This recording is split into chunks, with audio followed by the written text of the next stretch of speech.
So I'm going to talk about a few different topics. Not a surprise for anybody who has seen any of my YouTube video stuff.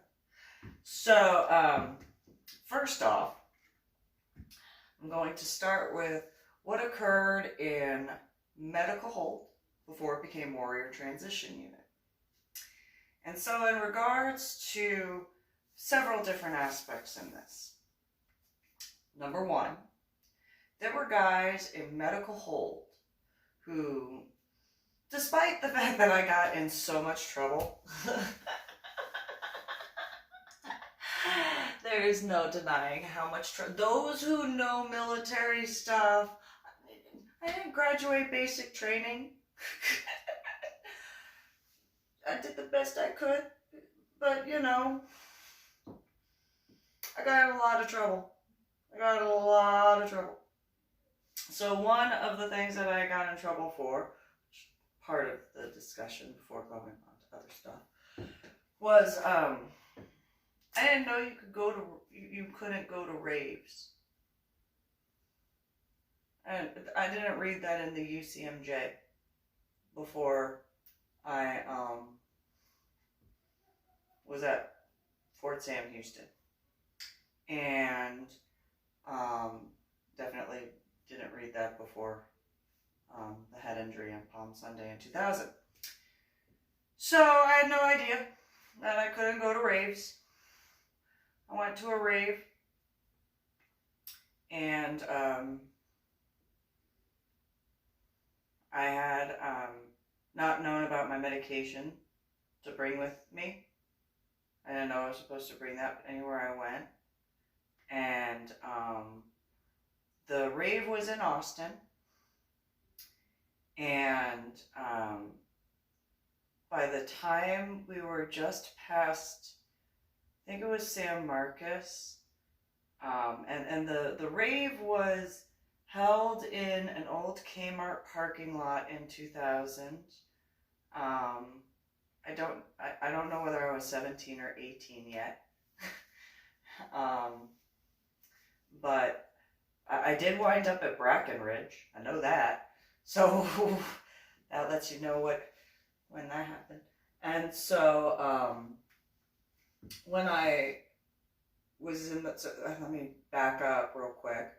I had met the people who I went to the rave with from guys that I met at Fort Sam Houston.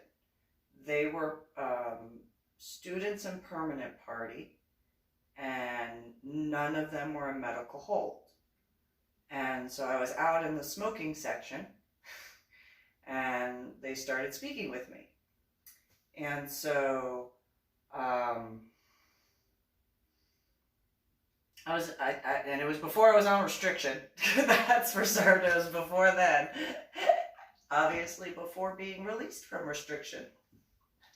And so, because I had to be put on restriction before being released, that's why.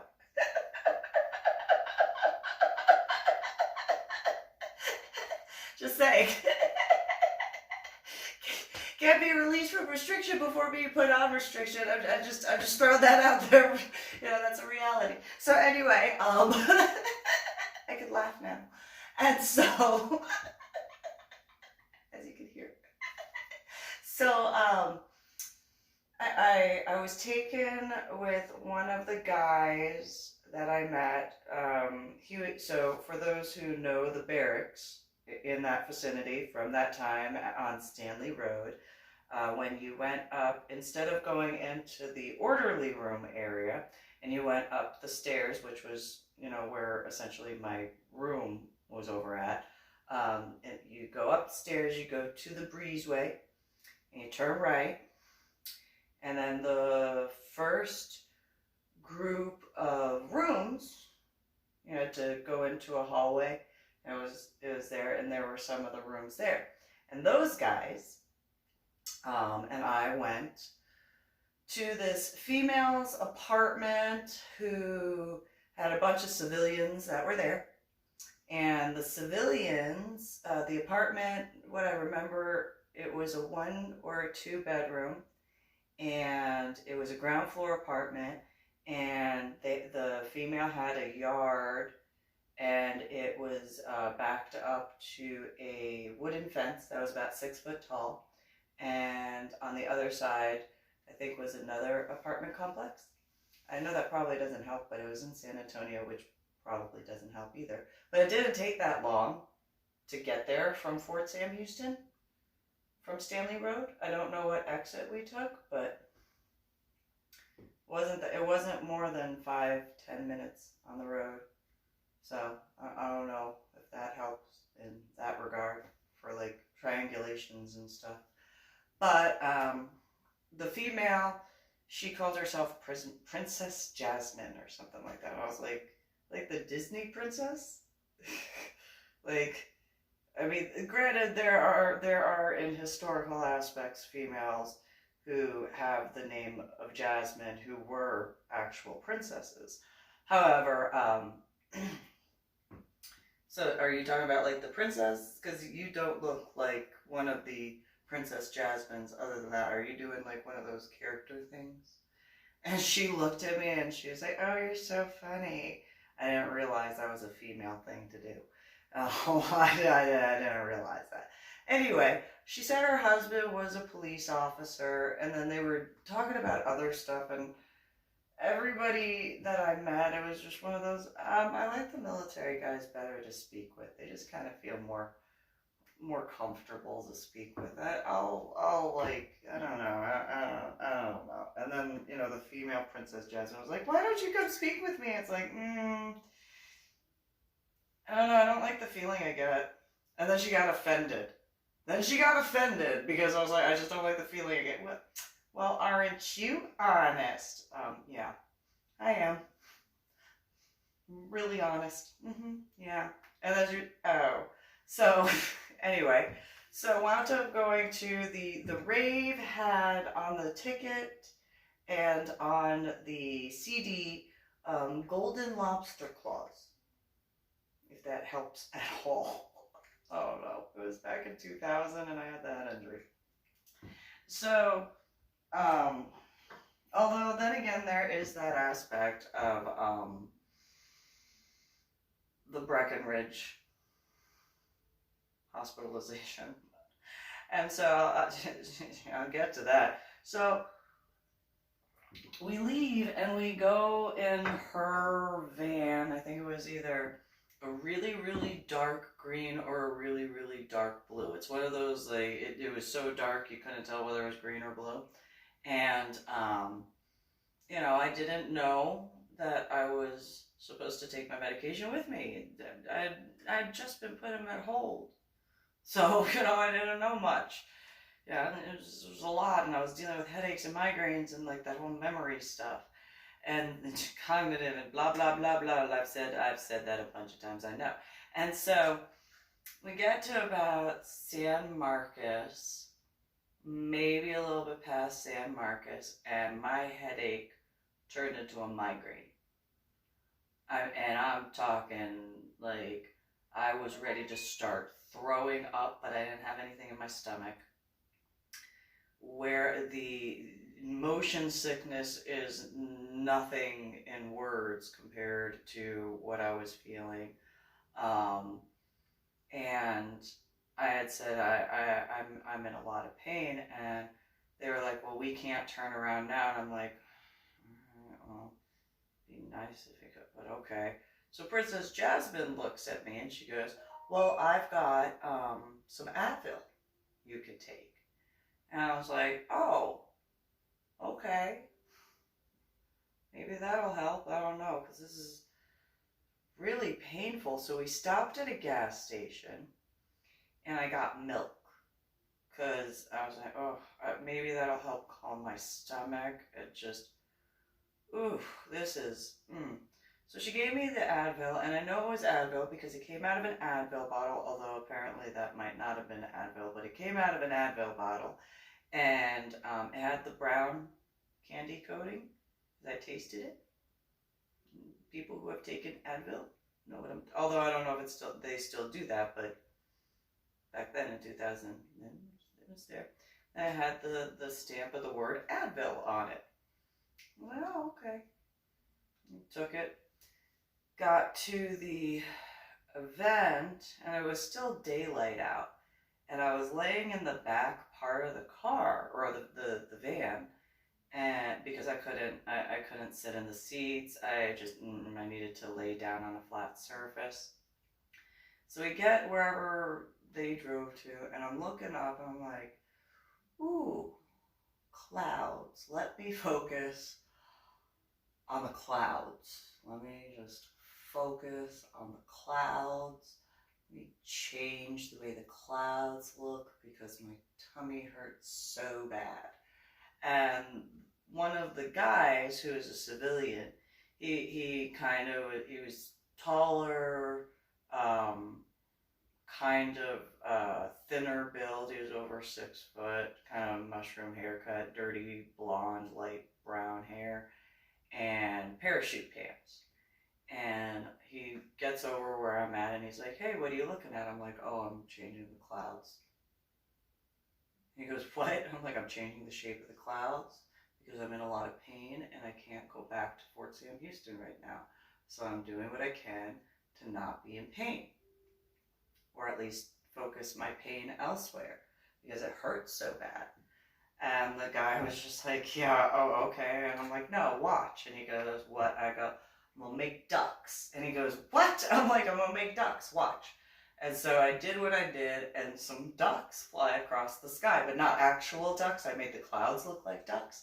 And he looks at me and he goes, oh my God. And I'm like, yeah, so look, and then this. And he's just, oh my God, you just changed the shape of all of those clouds. I'm like, yes, I know. I literally told you I was going to change the shape of the clouds. Like, what part of that didn't you understand? I told you I'm in a lot of pain. You guys aren't taking me back where I need to go, so I'm going to do what I need to do so that way I'm not in too much fucking pain. So I told you I was going to change the shape of the clouds. Now you see me change. And here, if you're that about that, hold on. So then can you see a little bit of dominance? Instantly. So I'm like, all right, well, you know what? I want that cloud to look like a puppy dog. And the cloud just changes to the shape of a puppy dog. And he looks at me and he goes, oh my God. I'm like, yes. So, just saying. I'm in pain. Fuck with me. And he's just, oh, okay. I'll let you do what you're going to do. He goes back in the main part of the van, and I'm just like, whatever. So then it comes time for the actual rave. Again, I didn't know I wasn't allowed to go to. I also didn't know I wasn't allowed to go to Planet K, but I didn't get in trouble for that, so there's that. Little late at that. Anyway, because that's where I had to get the ticket from, so anyway. So get to the rave. And I had jeans on, and I had a shirt of whatever it was, and my shirt shrunk. Like, from the time that, my shirts, I actually got in trouble from the sergeant who wound up picking me up from Brackenridge because of my shirt. That one point in time, I'm despite what I'm wearing right now but especially at that time, I'm extremely modest. And so the shirt before, literally before, had come down to when I wear shirts, normal length. It was a white shirt. It had purple velvet on it. It was a V cut, and it was kind of Celtic knotwork-ish-y, or floral design with a little bit of fleur-de-lis-ish in it. And so, and I washed it. The purple didn't bleed or anything like that. And I know that is a feat in itself, but I know how to do laundry. And if I want to change the color of my clothes, I'll change the color of my clothes. If I want it to stay one color, I'm going to make it stay one color. But anyway, or whatever the color combinations are. Anyway, so get to the check-in, give him my ticket, show him my ID.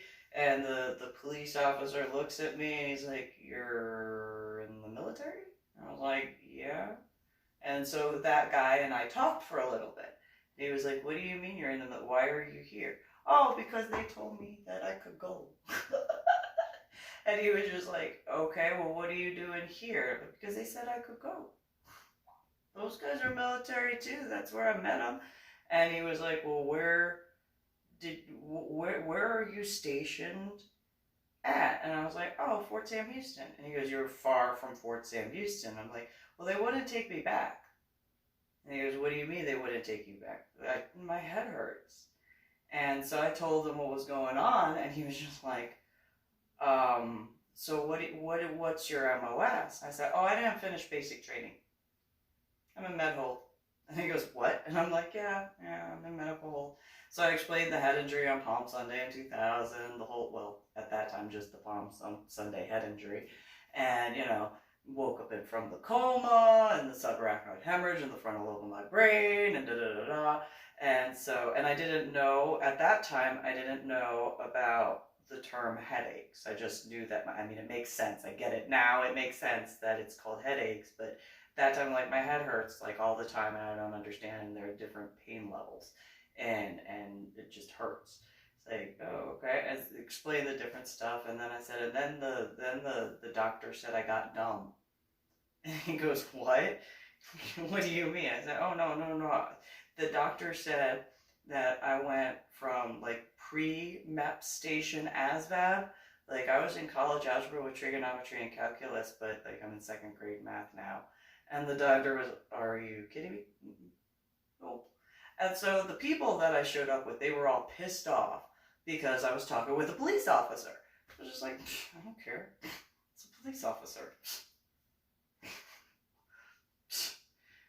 And so the police officer, he asked me a whole bunch of questions, answered all the questions, and he's just like, "Well, you go ahead into the rave." And he just looks at the group that, like, it's just, and I'm just like, "Okay." And he goes, "You look like you're a little bit," yeah, they gave me Advil though. And the guy goes, "What?" And I say, "Yeah, she gave me Advil." And he goes, "It was Advil?" I say, "Yeah, it came out of an Advil bottle." And the whole thing with it, he's just like, oh my God, okay. "All right then." And he goes, "Well, go inside." I'm like, "Okay." "You have a good day. Thank you for service."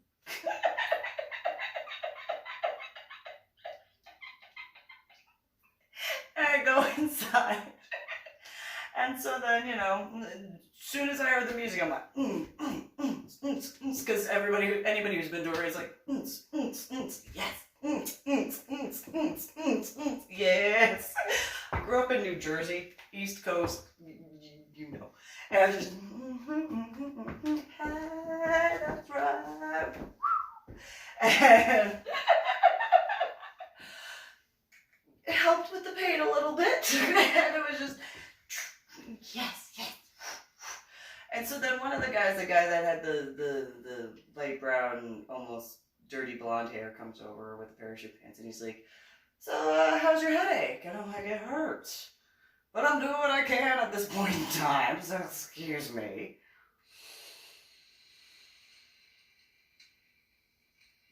And he goes, "Well, I found something that might help you." I'm like, "Oh, okay, what?" And he says, "I've got these chewables." I'm like, "Oh, okay." And he said that they were supposed to help my headaches. Okay. They look like tulips, but they were lavender color. So, okay. Took them both. And then I woke up in an emergency room. I don't know what happened. In between the time of, like, I remember that I took the chewable pills, and they tasted like Grape Flintstones chewables. And then I was in the emergency room. I know I was in an emergency room because there was an ER nurse that was cutting away something, and I had a binky in my mouth. I don't know what it is. And he was just like, oh, you're awake. And I'm like, yeah, hi, what's going on? What happened? And he goes, oh, you were at the rave. And I'm like, yeah. Where am I now? Like, where am I? Like, I know I'm in a hospital, but why am I in a hospital? And he goes, oh, well, we're running blood work on you. Oh, do you have the Army's permission for that? And the guy just looks at me, he's like, what? Did you get the Army's permission? And he goes, well, we kind of needed to. He's like, for what? What happened? And he was like, well, what do you remember? So I told him that. And he goes, oh my God. And he goes, well, I was supposed to actually go to that. Oh my God, and I'm like, so what's up? I mean, other than the ceiling and all those lights, and then that silver, set of bars, and the insulation, and the sprinklers, and then the floors above, and I'm going on it, and the guy's just like, oh my God. And I'm like, yeah, so, and then I don't remember much. And then, after that, and I remember I had a binky in my mouth, though. I do remember that. I had a binky. And I don't know why I had a binky in my mouth, but I had a binky in my mouth. I do think that guy said something about, like, it was to prevent me from chewing my tongue off, so there's that. I was like, oh, okay, well, binky. I can laugh now. Obviously, I was not laughing at the time. And so, I get,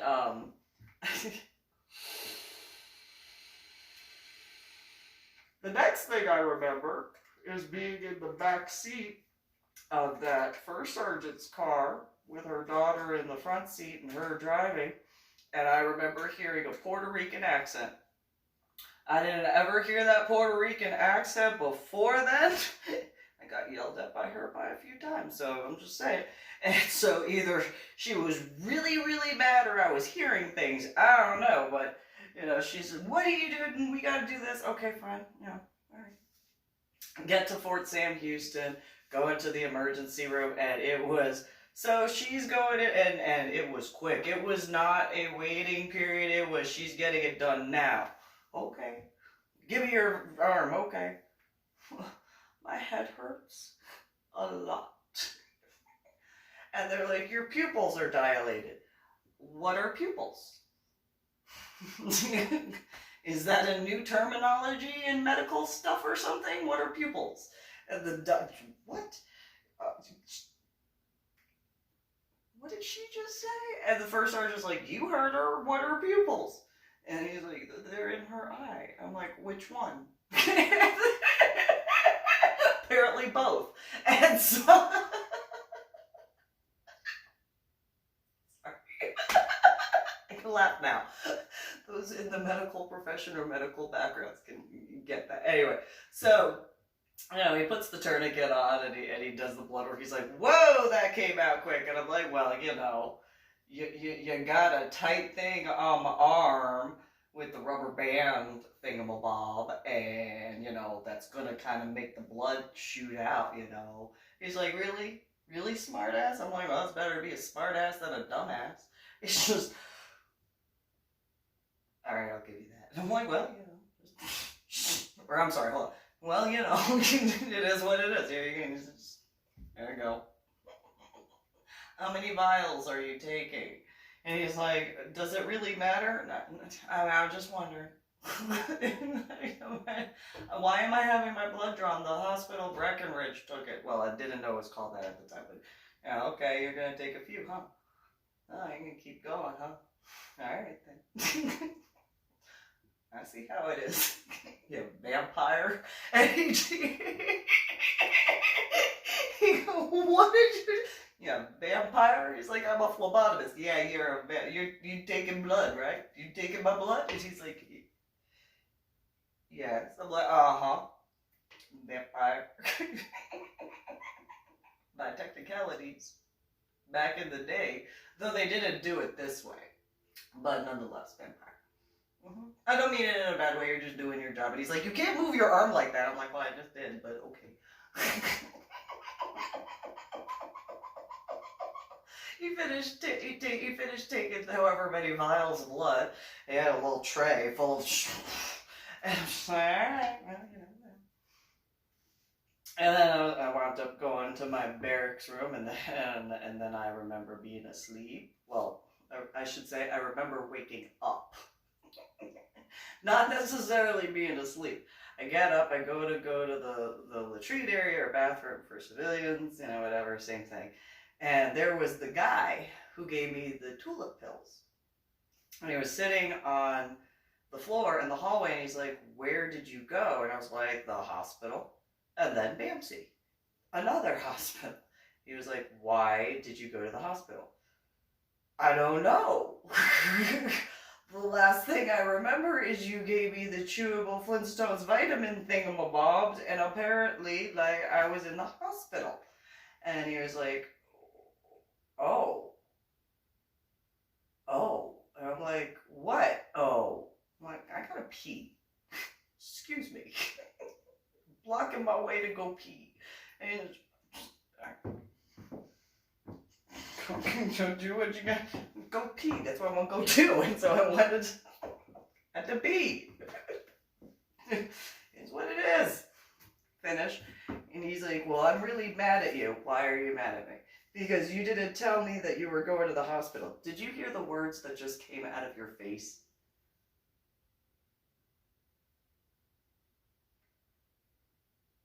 Yeah. I was like, all right then. So you want me to be, I throwing that out there. So then, I don't remember. And then, I do remember formation.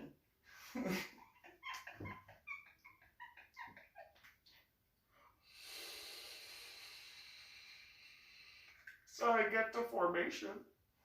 And and those who know military stuff, that you guys know that walk.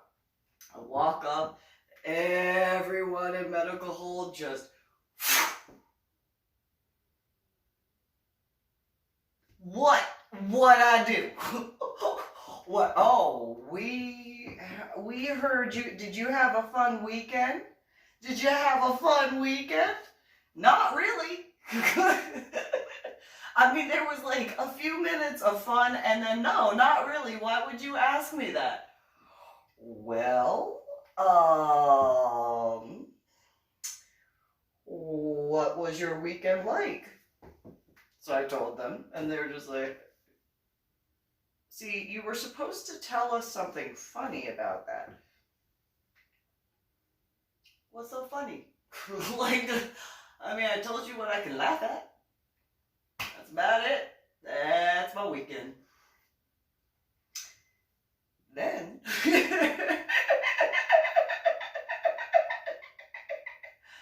then Master Sergeant and Captain Beer march over. Home! Yes? Hi. Get over here!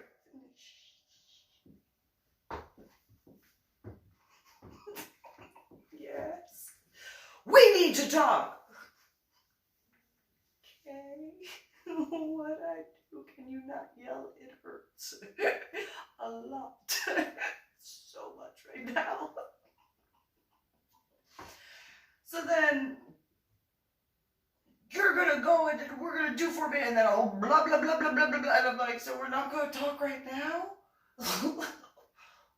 Okay. Get in formation. Huh? Why would you tell me we're gonna talk and then tell me that we're not gonna talk? I don't understand. Okay. I missed something. Okay. Get in formation. Well, where? Where do you want me to get in formation? Nobody's lined up right now. What did you just say? And at that point, in my thoughts, I'm thinking, nobody low number now, means nobody low number now, so I'm gonna get in formation. But I obviously knew better than to do that and say that out loud. So I don't know where to stand in formation because, everybody's sitting. And so he's just like, all right, everybody line up in formation.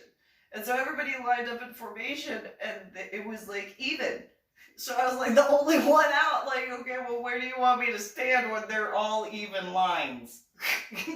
That was apparently not the correct answer to that. And he was like, pick a spot. And I'm like, which one? All three of the lines are equal. I don't know what to do. Like, so then he ordered all of those who have military backgrounds understand this. He ordered the different soldiers in different areas and, make this line. Okay, you can fit right there in that spot. All right. Don't salute me. You're a captain, right? Yes. Which is an officer, correct? Yes. I'm a E1? Yes. I am so confused why I'm being yelled at for saluting an officer as an enlisted soldier. Because I didn't tell you to salute me.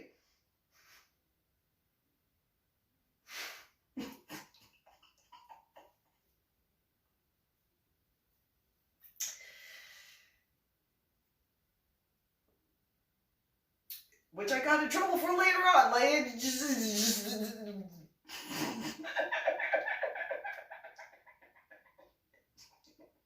keep it consistent. Just say it. And just, okay. You're supposed to say yes, sir. Don't you put your hands on your hips. Okay. I'm so confused right now. Mind you, at that point, I was like one of very few females who actually had to go to formation. So, fine.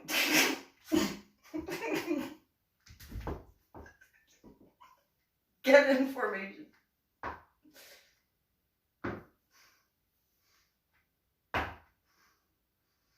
What do you say? I don't know. You're supposed to say yes, sir. I did, and then you yelled at me. I am not having this discussion with you. Okay. Get in formation. I am. See? Private? Yes. You better snap to the position of attention.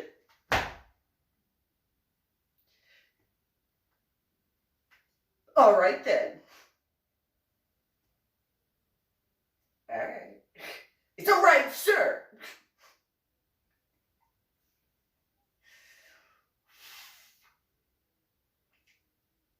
All right, sir. So then, he briefs everybody. And then he goes, okay, Private get to my office. We're going to talk. Okay. Go to walk. Not right now. I haven't dismissed everybody.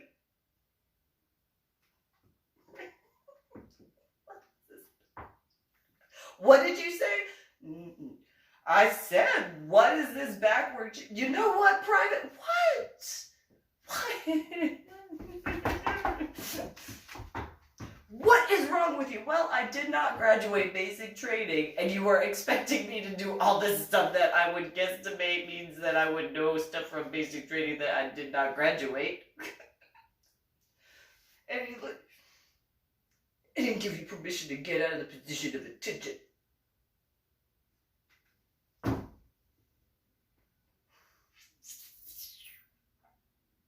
Alright, sir. Okay, everybody's dismissed. Everybody starts walking away. And I'm just,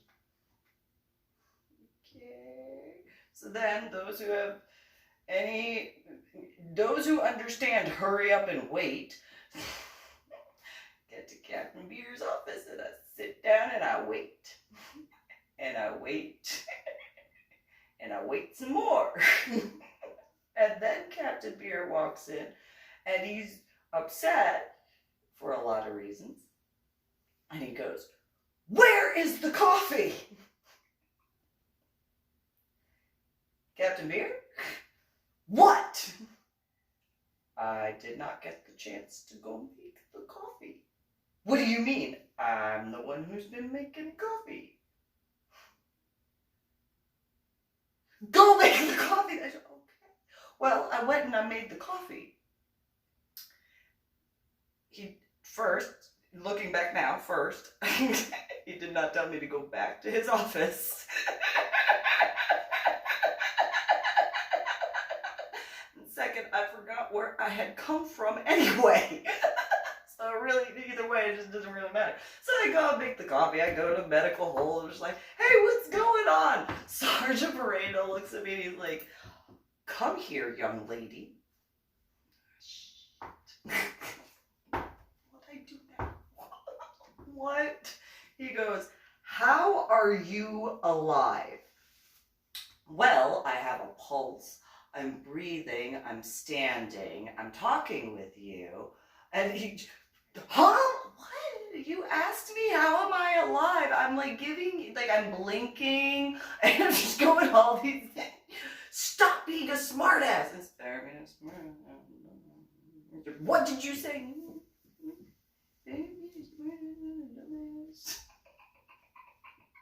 Watson was sitting in the little spinny chair and he turns around and looks at the situation. He just...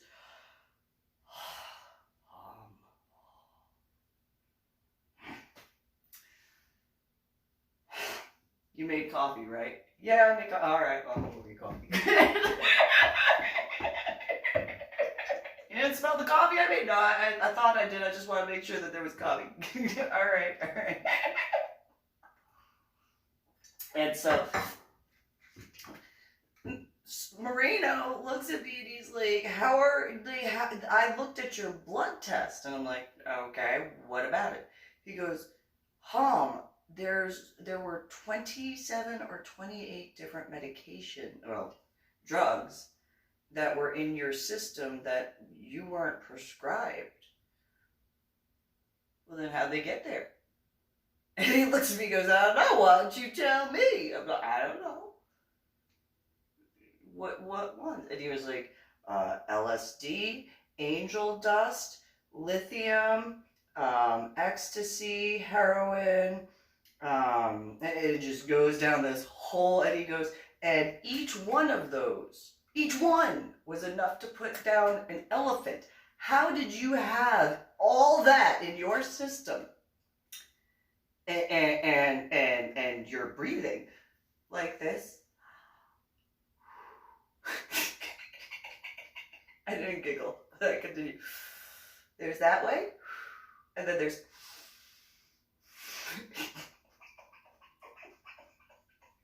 And Watson came in right when you're like, how are you breathing? And he just... No, not dealing. No, not dealing. I'm gonna drink my coffee here. You know what, Hom? What? Let's go out and smoke. Okay. Am I allowed to go out and smoke? Yes, go. Okay, that's me breathing too. So go outside. Well, Moreno smoked too, so he came out too. And so we're all sitting out of the smoking section, and we're all talking, and he's like, how are you breathing?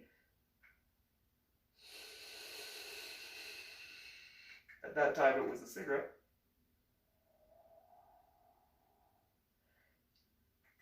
Do you see?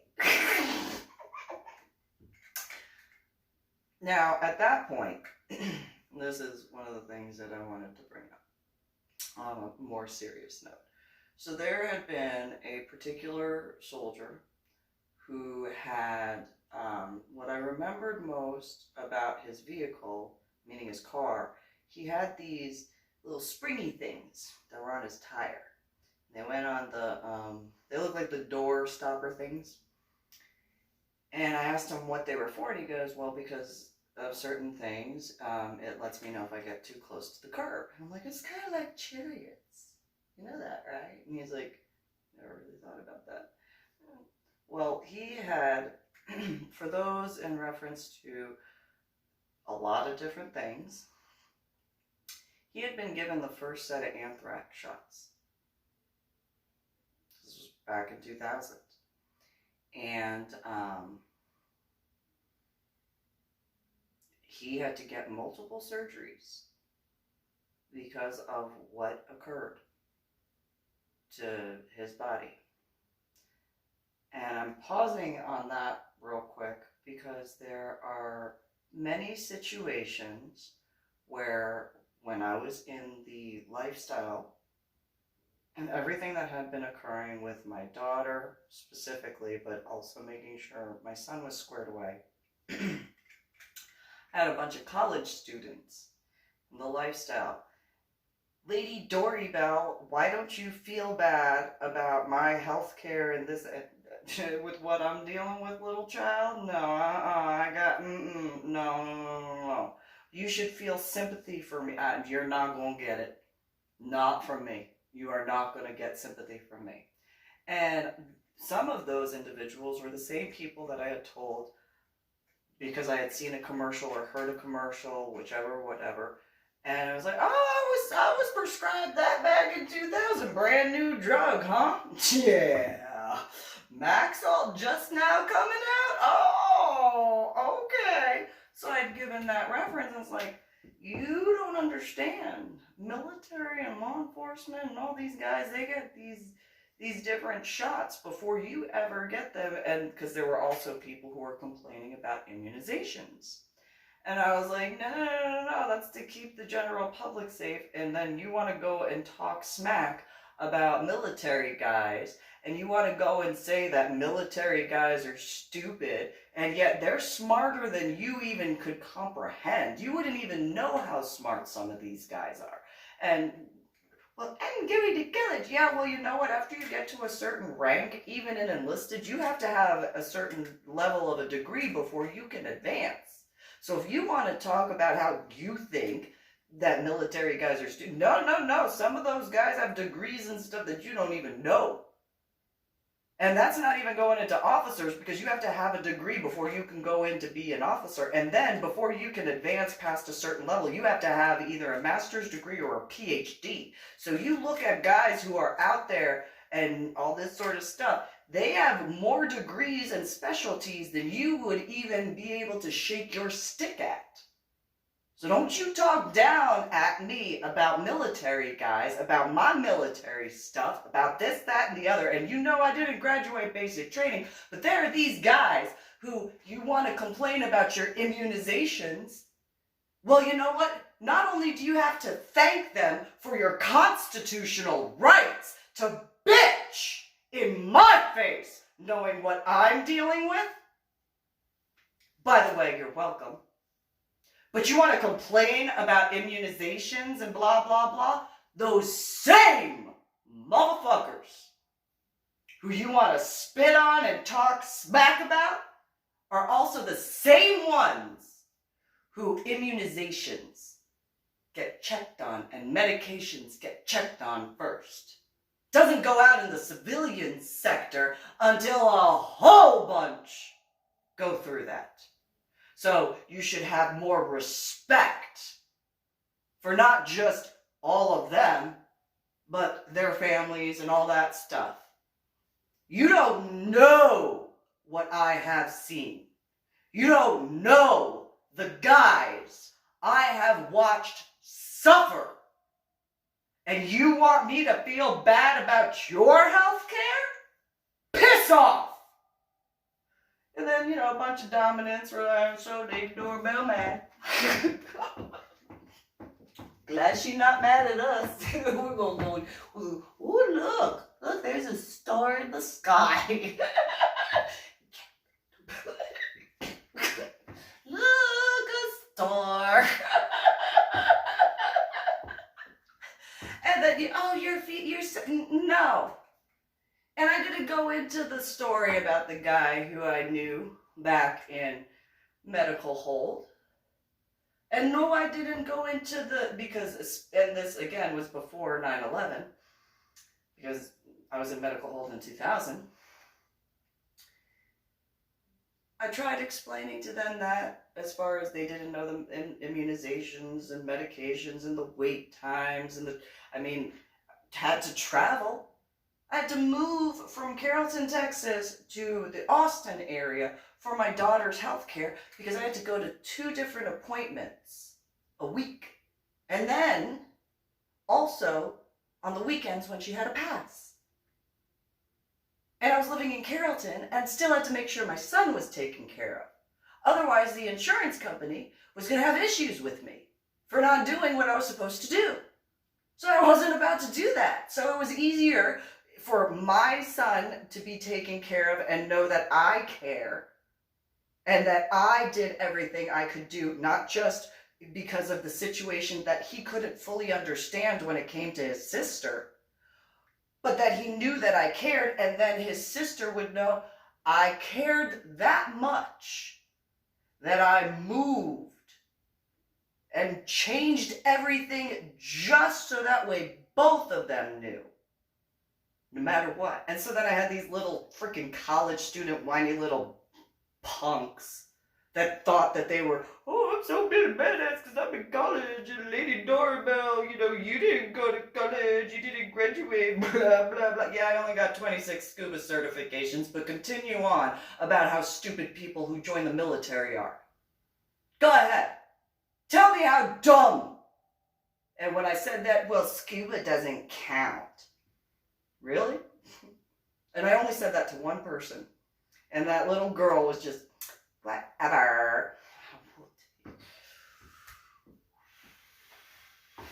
Part of the TNG community at that time. Surprise? No. And so, I also didn't go on about watching the guy's wife. He was diagnosed with late-stage cancer from one of his tours. And the military didn't tell him until he essentially had less than 3 weeks to live. And I watched as we were informed that he had committed suicide. And then I watched his wife attempt to get answers from command. And because she was crying, understandably so, I watched as they escorted her out of the room, because I was in the orderly room at the time. And I watched how they took her dependent ID card and kicked her off post, not able to get answers for herself, for his family, for their children, for their friends.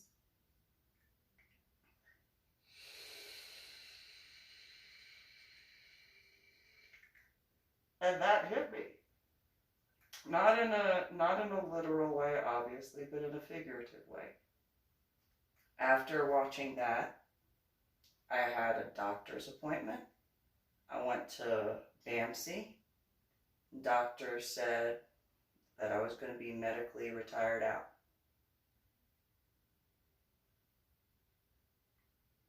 All right, so I can't go back to basic training? They're like, no. You being medically retired out means that you don't get to go back to basic training. All right. Well, I'll go deal with that then. So I went back to my barracks room. This is after, obviously, the Article 15 that I got from going to the rave and all that sort of stuff. And Captain Beer being replaced with Captain Morning, or well, First Lieutenant Morning, and then he got promoted to Captain. And sat in my room. And I already had been having dreams where I would wake up. And it would be kind of surreal because I'd be awake, but I was still sleeping. I was in the cot, and I literally was driving car with the shifter and everything, because it was a standard transmission, or manual now apparently, and just doing the shifting gears, racing, and I'm seeing all this stuff, and I already was dealing with that. Couldn't remember to tell the doctors about that. But sat in my room, and at that time I had been moved from the room that was across the hallway from the latrine to the private one, and I got up to look out the window and then sat back down on my cot, and I just thought about everything up to that point. Every aspect, the dream that I remembered why I joined, because only half of it had occurred, and it was one of those, I really wish that the other dream part is not going to come forward. But if that part comes forward, I'm going to make a promise right now. And it was all silent. It was all only thoughts. It wasn't speaking out loud. And just kind of started pacing at that point. I just kept walking around in a circle in the barracks room, which mainly actually was an oval, realistically, because those who know, you know it's an oval. And so just keep pacing.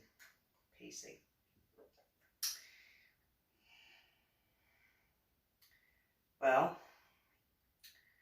and in my thoughts, I joined to do what I could, explain this, not going to be able to go to training, not going to be able to do this, from the bottom to the top. It's what I had it's what I had joined. Keep all those guys safe and do what I could, and I can't even do that. I'm gonna be boarded out, and I don't want to.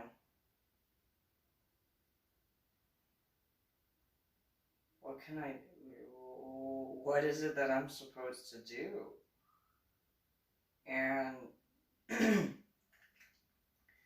well, I wish that second part of the dream isn't going to come true, but that second part was part of the racing, because I kept seeing that in that part where that was part of the stuff I was seeing when in the dream, but it was like a waking dream, and it was multiple in that dream, although doing physical motions, seeing just, so you can see this particular speckle pattern of the marble right here. Each one of these speckles was a different proverbial screen that I was seeing. And it was, okay,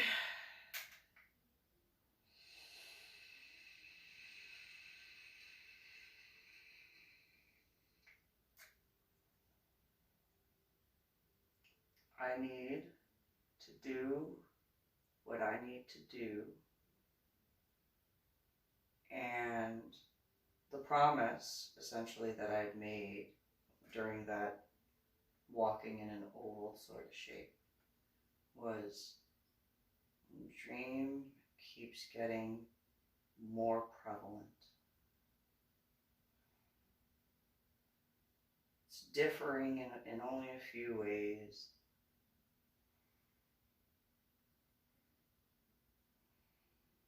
Promised that I was joining when I took my oath, bottom to top. Every level, every god didn't matter. East Coast term. How am I going to do that? Because that dream just keeps getting heavier and heavier on my shoulders. Just more and more. And just, it's just almost difficult to stand up straight. Just, all right. Wow.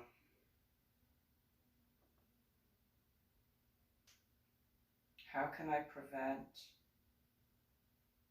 other people from going through what I'm seeing in medical hold now? How can I prevent spouses and dependents from going through what I just watched today? How can I prevent what I know she's dealing with at her place? What can I do to prevent all of, like, and I know that it's dumb. Like, it probably comes, like, I'm sure, like, it might just sound stupid, I guess. Whatever it is, it is. But what is it that I can do to prevent these guys from going through what they're going through now? Because if my other part of the dream comes forward, there are going to be more guys in medical hold. And I can't, I just know that just is not, I can't. And my thoughts just kept going in faster directions, faster ways. And it was one of those, at some point, it clicked. I was like,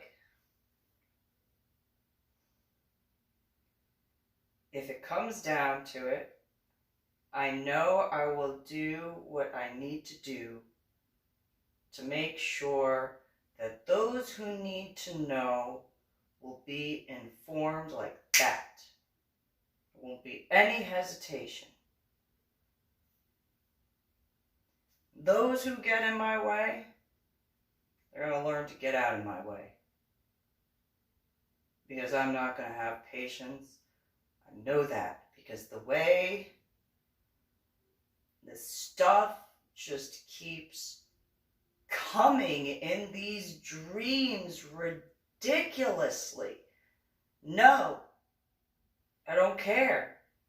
Not about the garbage, not about the bullshit. Not going to deal with it. And any stupid ass twat mother. My mind went the way it did. I don't care. I'll backhand if I have to. I'll knock her or him to the... I don't care. I will do what I need to do. Make sure that that is prevented. And then, there were a few other things that occurred, and then I was fully out. Sent back, I was given orders to go back to Illinois, and I was like, no, I'm not going back to Illinois. No. I don't want to get in trouble with the Army, but I don't want to go back to Illinois. I'm not going to deal with Anna, my biological mother. I'm not going to deal with Patricia, my biological sister. And then irony, 3 years later, they frickin' moved to the state of Texas. But from that point, There was in 2000, I think it was 2005. It was in between. It was either right before the first separation or a couple, whatever, before the final separation, and went to DFW, and Grandpa Nichols was in the hospital. Now, I have discussed about the pie that I had made and he had shared with his roommate and stuff like that. What I didn't discuss in prior aspects was Grandma Nichols and Susie Marie Nichols Lopez, their daughter, one of the two, and their children had repeatedly been going to the VA hospital to see Grandpa Nichols. I walk in. The pie thing is what it is. It's a sugarcoating aspect. Walk in, I look at Grandpa Nichols, and give him the pie and all that. I'm like, you good? And he goes, well, there's a few things. I go, let me see your arms. And he showed me his arms. I'm like, when was the last time you got medication? He goes, I don't know. What do you mean you don't know? He goes, well, I've been here a couple of days. I look at Grandma Nichols. When was the last time he was checked on by the doctor? I don't know. What do you mean you don't know? His arm is infiltrated. The IV is infiltrated. Oh, it's no big deal. Walk outside. Go into the hallway. And I went to the nurse's station.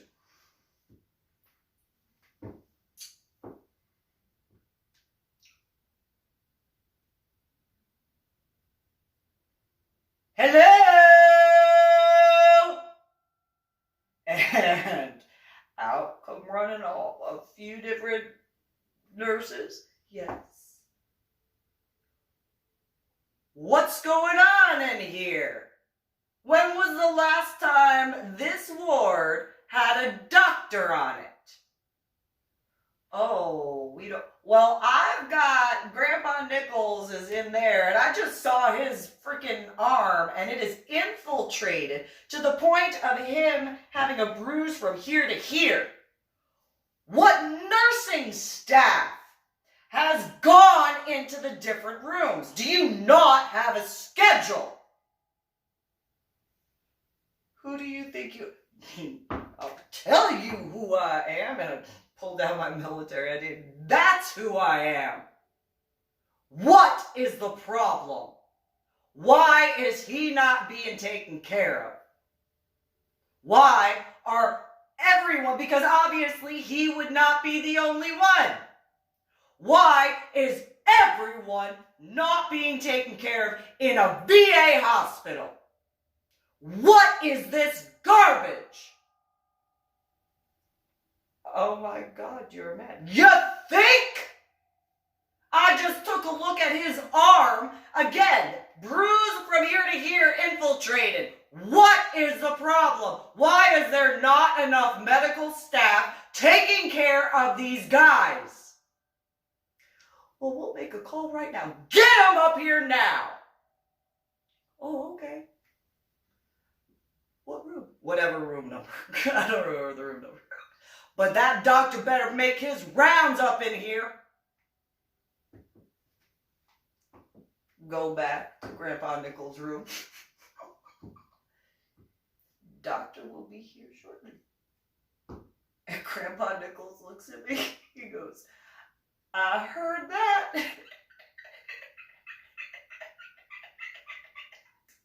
His roommate goes, "Bye, good. Thank you, girl." All right. About 20 minutes later, doctor walks in. And where have you been? And, blah, blah, blah, blah, blah, blah, blah, blah, blah, blah, blah. Look at his arm. Yeah, it's infiltrated, right? Well, the nurse said, yeah, the nurse went, does it look infiltrated? You went to medical school, right? Why are you talking to me like that? Why are you not doing your job? You get a government salary.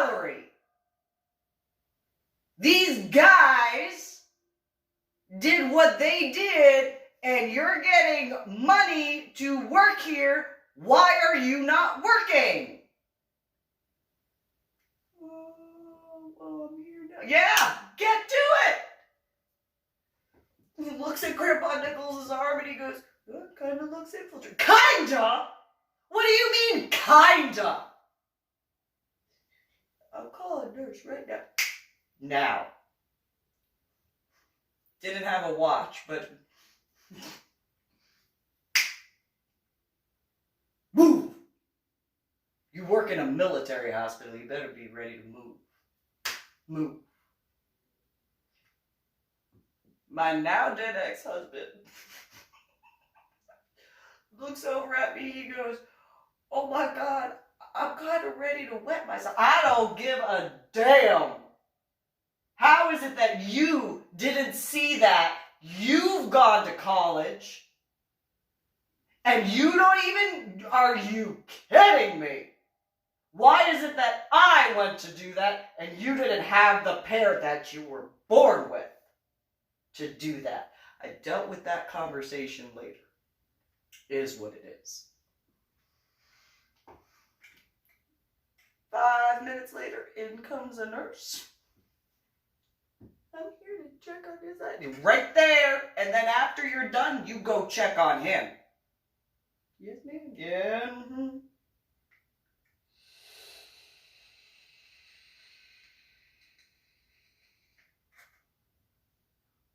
Well, the doctor, I don't care what the doctor said. You're going to go check on him and you're going to make sure he's good. Okay. Yeah, no, okay. Changed out his IV. Magically, he starts feeling better. All right, then. Go. Okay. You okay? And he starts giving it, starts taking care of it. I'm like, all right. Don't make me come back. Do not make me come back up in here. I will come up in here to check on Grandpa Nichols and stuff like that, but do not make me come back. Do not make, you clean this up. Do not make me come in here and go, Said that to the doctor and the nurses and the, yes ma'am, Don't you don't make me.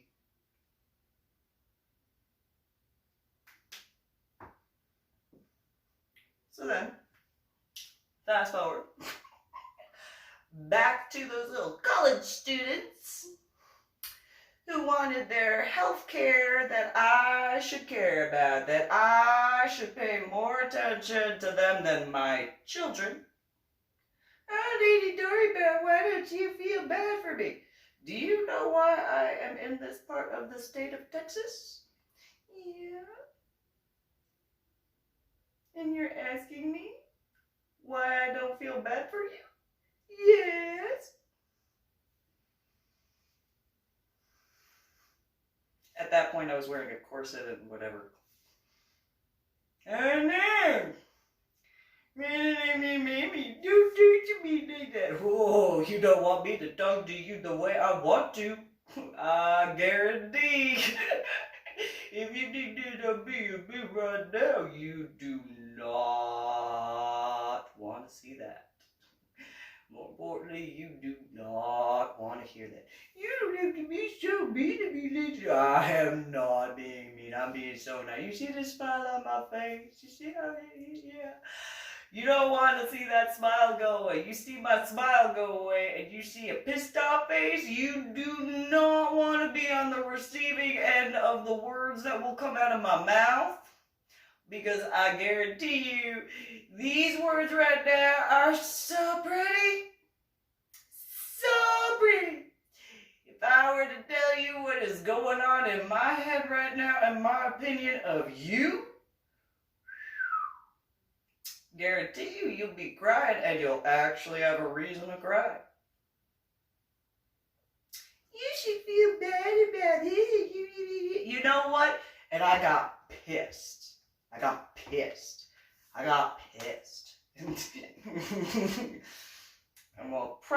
pause that right there real quick. Because the irony at this point in time, today is the 11th in April 2020.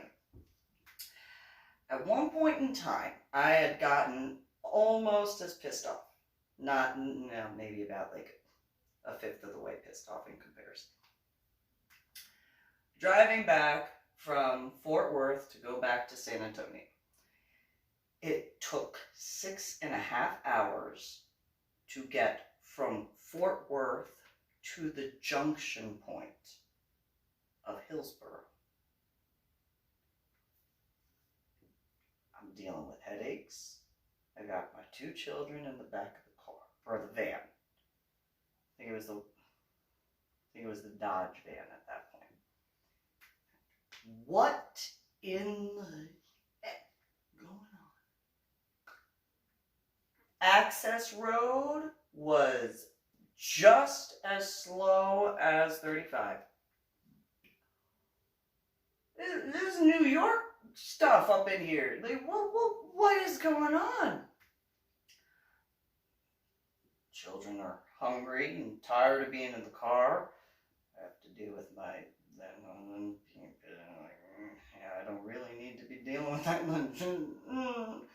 And my headaches were borderline migraine.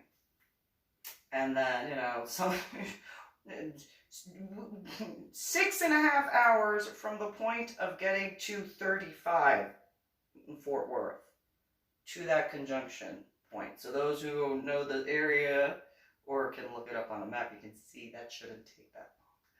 And so then I'm dealing with all of the cars honking their horn, and it's like, why? Open your eyes. The access road is not even moving.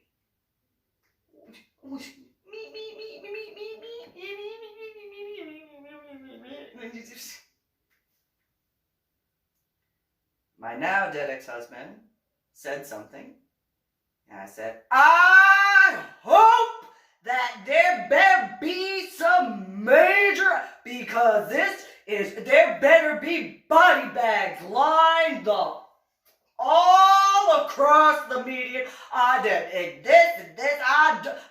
This is unacceptable. Where is the EMS for this, and where are the police for that, and where are the fire department for that, and da-da-da-da-da, and get the book.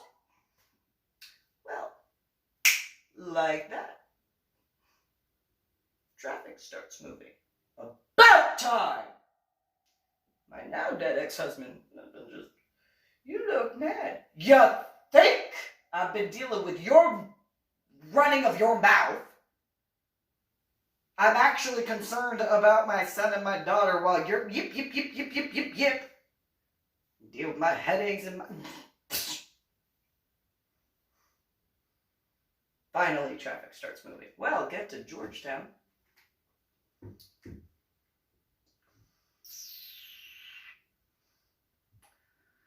There was a Jeep. You could tell at one point in time it was a hardtop. And I stopped counting body bags after 15. To this day, I still feel bad about that. But if at that point in time, EMS and fire department and police were able to actually get to the accident, collision, I'm glad. I didn't say shit for the rest of the ride. Now, returning to the point where it comes to the little, why don't you feel bad for me, blah, blah, blah, blah, blah, blah, blah. I cannot say how many discussions I had up to that point. But I had it up to here, listening to all those little whiny college, little punk titty baby freaking complaining over the air going the wrong way in their opinion, and treating the soldiers the way they had, the veterans the way they had after I hope you get the equivalent of the health care that the veterans get And in that same moment, I want my veterans and my active duty and my National Guard and my reservists to have the best health care. You want what I gotta deal with? And all my guys do? I hope that happens. I hope you get to learn exactly in some way what my mom go through. Ironically, we're on quarantine lockdown.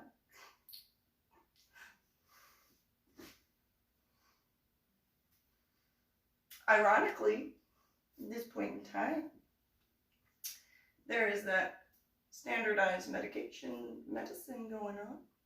And ironically, recently, it's been approved that you don't need to have medications go through the 25 to 30 year testing.